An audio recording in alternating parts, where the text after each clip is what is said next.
Welcome to Ship of the Week. The ship this week is the combination passenger cargo liner SS Minnekahda. Laid down in the northwestern end of the Harland and Wolff Yard in Belfast in 1914, the ship registered over 17,000 tons and measured more than 620 feet in length. War impeded her arrival on the Atlantic trade, however, and she sat on the ways for several years, until she was hurriedly launched in 1917.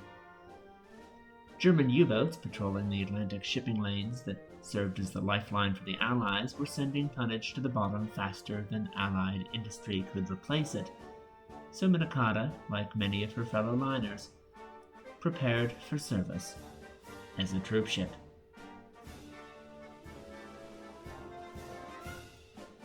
During her time in military service, she briefly saw combat, with what she believed to be a surfaced German U-boat, firing a shell into the unknown warship.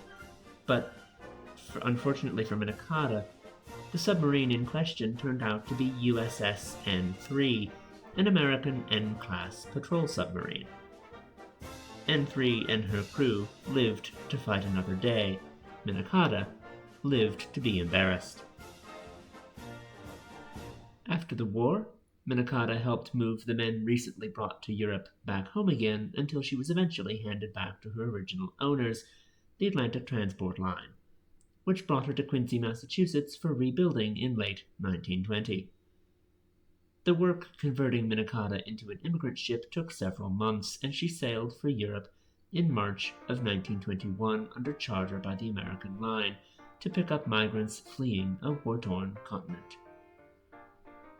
By the mid-1920s, the United States was in the process of implementing much greater restrictions on the flow of immigrants into the country, and Atlantic Transport had the ship repurposed to carry tourists on European cruises, a trade that varied wildly in popularity throughout her career.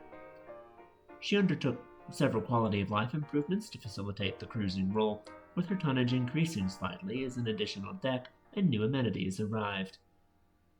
The ship remained in mothballs in the United States for several years, until the Scottish firm Arnott and Young bought her and she crossed the Atlantic for scrapping in April of 1936.